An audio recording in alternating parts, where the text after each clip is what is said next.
عزیز طلبہ، جیسا کہ آپ جانتے ہیں کہ یہ آج جمعہ کا دن ہے اور ہم نے اس سال الحمدللہ ایک سلسلہ شروع کیا ہے۔ جمعہ کے دن ہم طلبہ کی تربیت کے لیے 4 سے 5 منٹ کا ایک اصلاحی خطاب رکھتے ہیں ہمارے معلم دینیات کی، تاکہ ہمارے طلبہ کی جو کمزوریاں ہیں وہ دور ہوں، اخلاقی کمزوریاں، اور ان میں دینی شعور پیدا ہو، ساتھ ہی ساتھ وہ ایک اچھے طالب علم اور ملک کے لیے فائدہ مند شہری بن سکے۔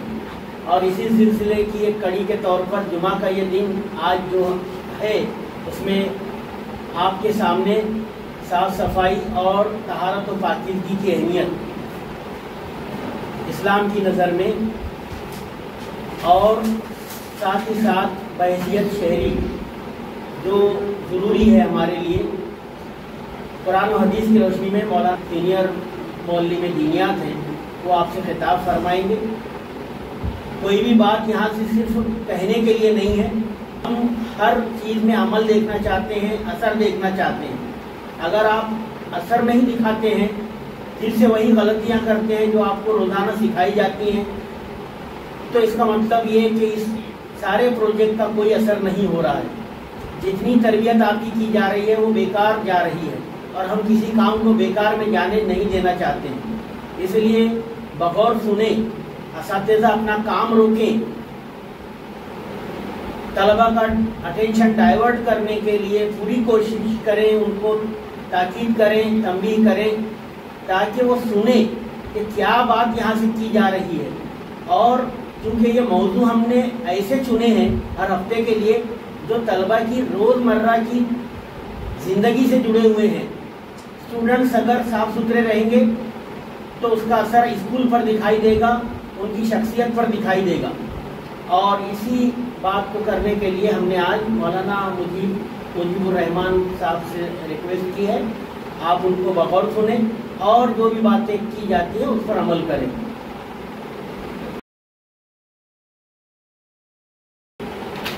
السلام علیکم ورحمۃ اللہ وبرکاتہ۔ حامدا مصلیا اما بعد،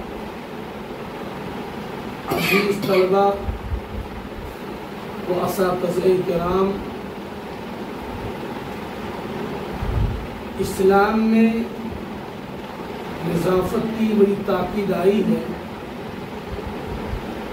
اسلام کے اندر صفائی ستھرائی کو نصف ایمان کہا گیا ہے۔ الطہور شطر الایمان، پیغمبر اسلام جناب محمد رسول اللہ صلی اللہ علیہ وسلم نے فرمایا کہ صفائی ایمان کا نصف حصہ ہے۔ عزیز طلبہ، ایک مومن کو ہمیشہ پاک و صاف رہنا چاہیے۔ ایک مومن ہمیشہ صاف کی حالت میں رہے۔ اس تعلق سے اللہ کے حبیب جناب محمد رسول اللہ صلی اللہ علیہ وسلم کی چند ایک گزارشات ہے جو میں آپ کے سامنے رکھنے کی سعادت حاصل کر رہا ہوں۔ اللہ کے حبیب جناب محمد رسول اللہ صلی اللہ علیہ وسلم یہ قبرستان کے قریب سے آپ کا گزر ہوا، آپ کی اونٹنی بھٹکنے لگی۔ اللہ کے حبیب جناب محمد رسول اللہ صلی اللہ علیہ وسلم اتر گئے اونٹنی پر سے، اپنی سواری پر سے اتر گئے، اور صحابہ نے عرض کیا اللہ کے نبی صلی اللہ علیہ وسلم کیا وجہ ہے؟ تو آپ نے فرمایا ان قبر والوں کو عذاب ہو رہا ہے۔ تو آپ صلی اللہ علیہ وسلم نے ایک کھجور کی شاخ کو، ایک ٹہنی کو توڑ کر ان 2 قبر والوں پر سرہانے اس کو لگا دیا، گاڑ دیا۔ صحابہ نے کیا کہ اللہ کے نبی صلی اللہ علیہ وسلم ٹہنی کے لگانے سے کیا ہوگا؟ تو آپ نے فرمایا کہ ٹہنی کے لگانے سے عذاب کم ہوتا جائے گا، یعنی کہ ٹہنی جیسے جیسے سوکھتی رہے گی عذاب میں تخفیف ہوتی جائے گی۔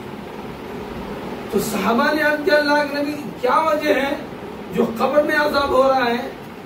تو آپ نے فرمایا کوئی بڑی بات نہیں ہے، کوئی بہت بڑا جرم اور کوئی بہت بڑا جرائم کر کے نہیں آیا، صرف اس کا جرم یہ تھا کہ دوسرا آدمی لا ينزہ من البول، یہ پیشاب کے چھینٹوں سے نہیں بچتا تھا۔ پہلا آدمی، پہلا قبر والا عذاب کے پیشاب کے چھینٹوں سے بچتا نہیں تھا، یعنی بہت ہی لاپرواہی کا مظاہرہ کرتا تھا، اور دوسرا آدمی جو تھا وہ غیبت، گلے شکوے، چغلخوری، ایک دوسرے کو لڑانا، یہ اس کے اندر بری خصلتیں تھیں۔ تو آپ صلی اللہ علیہ وسلم نے فرمایا کہ ٹہنی کے لگا دینے سے ٹہنی سوکھتی رہے گی، اس کے عذاب میں تخفیف ہوتی رہے گی۔ عزیز طلبہ، حدیث رسول کے پیش کرنے کا مقصد یہ ہے کہ ہمارے بہت سارے طلبہ یہ مشاہدے میں بات آئی ہے کہ باتھ روم میں جاتے ہیں وہ طلبہ کھڑے کھڑے پیشاب کرتے ہیں، جو بہت ہی شرمناک بات ہے۔ اسلام نے ہمیں استنجا کرنے کا طریقہ سکھایا ہے، بول و براز کا اسلام نے ہمیں طریقہ سکھایا ہے۔ آئیے میں آپ کو ایک اور حدیث رسول پیش کر دوں۔ حضرت سلمان فارسی رضی اللہ تعالیٰ عنہ سے ایک یہودی شخص نے سوال کیا کہ جو ہے تم لوگ جو ہے ایک دم ان پڑھ گنوار لوگ ہو، تمہارا نبی تم کو اٹھنے بیٹھنے کا، پیشاب پاخانے کا طریقہ بتلاتا ہے۔ حضرت سلمان فارسی رضی اللہ تعالیٰ عنہ کہنے لگے کہ جی ہاں، 3 ڈھیلوں سے کم میں استنجا کو پاک و صاف نہ کیا جائے، تب 3 ڈھیلے سے طہارت حاصل کی جائے۔ عزیز طلبہ، ہمارا اسلام جو ہے پاک و صاف رہنے کا حکم دیتا ہے۔ جو طلبہ کھڑے کھڑے استنجا کرتے ہیں طہارت خانے میں جا کے، یہ عمل غلط ہے، اور اسی غلط عمل کی بنیاد پر عذاب دیے جائیں گے۔ لہذا ہر طالب علم کے لیے ضروری ہے کہ حدیث رسول کا پاس و لحاظ رکھے، وہ جو ہے بیٹھ کر استنجا کرے، بیٹھ کے قضاء حاجت پوری کرے، مگر کھڑے کھڑے کریں گے تو عذاب کے مستحق بنیں گے۔ یہ اسکول، یہ ادارہ آپ کو مہذب بنانا چاہتا ہے، آپ کو ذمہ دار شہری بنانا چاہتا ہے، اور یہ جو تمام باتیں، تربیت کی باتیں، اخلاق کی باتیں ہوتی ہیں، صرف آپ کی بنیادی خامیاں آپ کو سدھارنے کے لیے، آپ کی اصلاح کرنے کے لیے، آپ کو اچھا بنانے کے لیے سارا جتن ہو رہا ہے، ساری کوششیں آپ کے لیے ہو رہی ہیں۔ عزیز طلبہ، تو ہمیں چاہیے کہ ہم پاک و صاف رہیں۔ قرآن کریم کے اندر اللہ سبحانہ و تعالیٰ نے پاک و صاف رہنے والوں کے لیے تاکیدی حکم دیا ہے، ان کی تعریف فرمائی ہے۔ قبا والے، جو مدینہ میں مسجد قبا ہے، قبا کے اطراف میں جو لوگ رہتے تھے، اللہ سبحانہ و تعالیٰ نے ان کی تعریف یہ بیان فرمائی کہ وہ لوگ جب استنجا کرتے تھے تو پہلے ڈھیلے کو استعمال کرتے، بعد میں پانی کا استعمال کرتے۔ تو عزیز طلبہ، ہم بھی اسی قرآن کے ماننے والے ہیں، اسی نبی کی شریعت کو فالو کرنے والے ہیں، تو ہم اس بات کو کیوں بھول جاتے ہیں کہ ہمیں شریعت کا پابند ہونا چاہیے، ہمیں کھڑے کھڑے پیشاب نہیں کرنا چاہیے، استنجا نہیں کرنا چاہیے، اور صفائی ستھرائی نظافت جو ہے بہت ضروری ہے۔ اسلام کے اندر میلے کچیلے رہنا، اسلام کے اندر آپ کے کپڑوں سے تعفن آئے، بدبو آئے، آپ کے شکل و صورت کو دیکھ کر کے جھل پیدا ہو، یہ عمل قطعاً غلط ہے۔ اسلام چیز سے روکتا ہے. اسلام چاہتا ہے کہ ان اللہ جمیل ویحب الجمال، کہ اللہ سبحانہ و تعالیٰ تو خوبصورت ہے، ایسے ہی اپنے بندوں کو بھی خوبصورت دیکھنا پسند کرتا ہے. عزیز طلبہ، ان باتوں کا مکمل پاس و لحاظ رکھا جائے اور چغلی کرنے سے ایسے کام انجام دیا جائے کہ جو دو طلبہ آپس میں لڑ پڑیں، لگانے بجانے والے کاموں سے، چغلخوری کے کاموں سے دور رہیں. آپ کا آپ کے اس ادارے میں آنے کا واحد مقصد علم کا حصول ہے. لہذا علم کے حصول کے علاوہ اگر آپ کے اندر شر ہے، فساد ہے، بگاڑ ہے، اس کے علاوہ اسکول کے قوانین کو جو ہے آپ پسے پشت ڈال دیتے ہیں تو یقیناً یہ آپ کی ترقی کے لیے رکاوٹ بن سکتے ہیں. لہذا آپ جو ہے ان باتوں کے اوپر دھیان دیں. آپ کی پوری توجہ، پورا لگن، پوری جستجو آپ کو علم کے حصول کے لیے ہونا چاہیے. اس کے علاوہ اور دیگر شر فساد اور دیگر فضولیات کے پیچھے نہ پڑیں، کیونکہ اللہ سبحانہ و تعالیٰ نے یہ جو وقت دیا ہے، طالب علمی کا جو زمانہ آپ کو ملا ہے، آپ اس کی قدر کریں. اور اسی میں جو طالب علم آگے بڑھ گیا، کامیاب ہو گیا تو الحمدللہ کامیاب ہو جائے گا. مگر اس کے علاوہ اگر آپ یہاں سے کچھ سیکھ کے نہیں نکلے تو زندگی کے کسی بھی مراحل میں آپ کامیاب نہیں ہو سکتے. اس لیے یہ علم کا گہوارہ ہے، یہ تربیت کا گہوارہ ہے، اور جو ہے دن و رات آپ ہی کے لیے ساری کوششیں ہو رہی ہیں. عزیز طلبہ، ہمیں چاہیے کہ صفائی ستھرائی کا مکمل خیال رکھیں. پاخانہ پیشاب میں جائیں تو غیر شرعی طریقے پر آپ جو ہے نہ رہیں، بلکہ پاخانہ پیشاب بیٹھ کے کرنا چاہیے. پانی کا استعمال کریں اور اپنے ہاتھوں کو صابن سے یا پیپر شاپ سے آپ دھو لیا کریں. اسلام یہ چاہتا ہے. لہذا ہم سب کو چاہیے، تمام طلبہ کو چاہیے کہ ان باتوں پر سختی سے عمل کریں اور جو ہے نظافت پر کاربند رہیں. نظافت جو ہے نصف ایمان کہا گیا ہے. اور اللہ سے دعا کرتے ہیں کہ اے رب کریم ہمارے تمام طلبہ کو، ہمارے تمام اسٹوڈنٹ کو صفائی ستھرائی سے اسکول میں آنے کی انہوں نے توفیق عطا فرما. غیر شرعی کاموں سے طلبہ کو بچنے کی اللہ توفیق عطا فرما. جس مقصد کو لے کے اسکول میں آتے ہیں اللہ ان کے مقاصد میں کامیابی عطا فرما. آمین. وآخر دعوانا الحمدللہ رب العالمین. والسلام علیکم ورحمۃ اللہ وبرکاتہ. جیسا آپ نے سن لیا، بہت ساری باتیں قرآن و حدیث کی روشنی میں مولانا محترم نے بیان کی ہیں. بات کو بہت طریقے سے ختم کرنا چاہتا ہوں تاکہ آپ کو میسیج پہنچ جائے جو اس خطاب کے ذریعے آپ کو دینا ہمارا مقصد تھا. اور وہ مقصد اپنے جیب میں صابن جو پیپر سوپ ہوتی ہے وہ 3 سے 4 روپے میں آپ کو ملتی ہے دکان پر، میڈیکل اسٹور پہ. وہ آپ اپنے ہاتھ میں اپنی جیب میں رکھ کے لائیں اور جب آپ واش روم کی طرف جائیں، باہر نکلیں یا کھانے کے پہلے آپ وہ ایک کاغذ کا جو صابن کا ایک پیج اس میں سے نکالیں اپنے جیب سے، اور پھر اس کے بعد اس کو مل کر فیس پیدا کریں، جھاگ پیدا کریں، اور اس طریقے سے آپ کا ہاتھ صاف ہوگا، جراثیم سے یا گندگی سے پاک ہو جائے گا. یہ ہے ایک پہلا کام جو آپ کو روزانہ کرنا چاہیے. دوسرا کام کہ آپ اپنے کلاس روم کو، اپنے ماحول کو، اپنے اسکول کو، اپنے کوریڈور کو، سیڑھیوں کو صاف ستھرا رکھیں. اس کے علاوہ خود صاف ستھرے رہیں. یہاں پر جگہ جگہ آئینے نصب کیے گئے ہیں، بڑے آئینے جس میں آپ پورے قد کے ساتھ میں دکھائی دیتے ہیں. اپنے آپ کو صاف ستھرا رکھنے کے لیے یہ سارا کام یہاں پر کیا گیا ہے کہ اسٹوڈنٹس جو ہے وہ صاف ستھرے رہیں. اور اس کے ساتھ ہی ساتھ ٹیچرز بھی خاص طور سے آتے جاتے ہر کلاس روم میں دیکھیں کوئی کاغذ یا کوئی ٹکڑا نہ ہو. میں کل گراؤنڈ فلور کے کچھ پرسوں کے روز کلاسز میں گیا، میں نے وہاں پر دیکھا کہ ٹیچر پڑھا رہی ہیں اور کاغذ بکھرے ہوئے. ایسا بالکل نہیں ہونا چاہیے. یہ اگلی بار کے لیے اگر میں آیا اور وہ کلاس ٹیچر یا کوئی اور ٹیچر وہاں موجود رہے تو یہ چیز ان سے میں اس پر بات پوچھ کر سکتا ہوں، کیونکہ یہ ایک پورا کام ہے، پروجیکٹ ہے جو چل رہا ہے صفائی کا.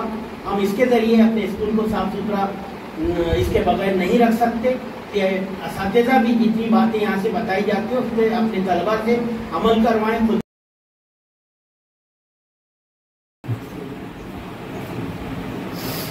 أعوذ بالله من الشيطان الرجيم. میں پناہ مانگتا ہوں اللہ کی شیطان مردود کے شر سے. بسم الله الرحمن الرحيم. شروع اللہ کے نام سے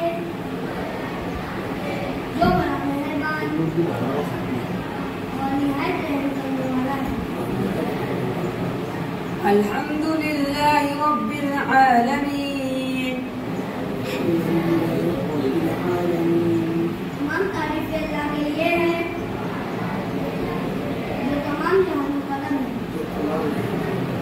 الرحمن الرحيم. جو بڑا مہربان اور نہایت رحم کرنے والا ہے. مالك يوم الدين. جو روز جزا کا مالک ہے. إياك نعبد وإياك نستعين. اے اللہ ہم تیری عبادت کرتے ہیں اور اس سے مدد چاہتے ہیں. اهدنا الصراط المستقيم. ہمیں سیدھا راستہ دکھا. صراط الذين أنعمت عليهم. ان لوگوں کا راستہ جن کا تم نے نام کیا غير المغضوب عليهم. نہ کہ ان لوگوں کا راستہ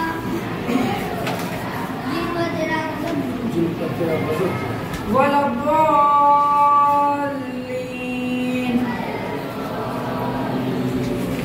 اور جو گمراہ ہے. ربنا آتنا فی الدنیا حسنہ. اے اللہ ہمیں دنیا میں بھلائی دے. وفی الآخرۃ حسنہ. اور آخرت میں بھلائی دے. وقنا عذاب النار. اور ہمیں آگ کے عذاب سے بچا. رب اشرح لي صدری. اے اللہ میرے سینے کھول ویسر لی امری. اور میرے کام کو میرے لیے آسان کر. واحلل عقدۃ من لسانی. اور میری زبان کی گرہ سجا دے. یفقہوا قولی. تاکہ لوگ میری بات سمجھ سکیں. رب زدنی علما. اے اللہ ہمیں مزید علم عطا فرما. رب زدنی علما. اے اللہ ہمیں مزید علم عطا فرما. رب زدنی علما. اے اللہ ہمیں مزید علم عطا فرما. آمین.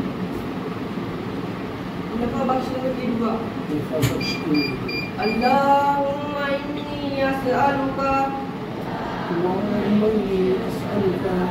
علما نافعا.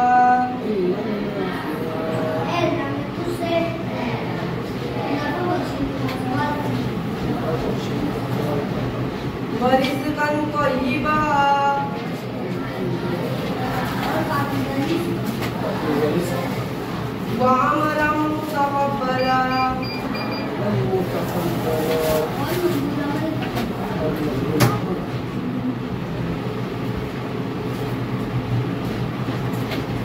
تمام طلبہ شریف کے لیے ساودھان کے الگ میں کھڑے ہو جائیں.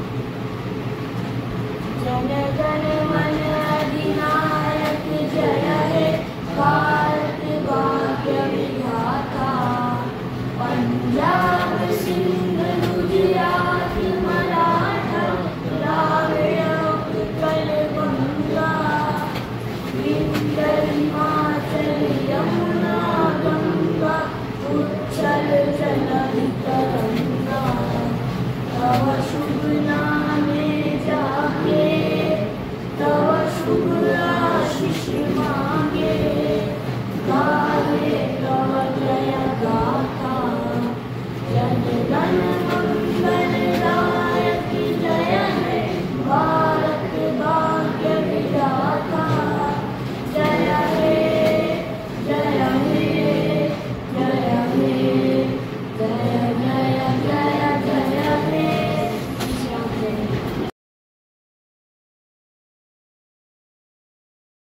کیجیے.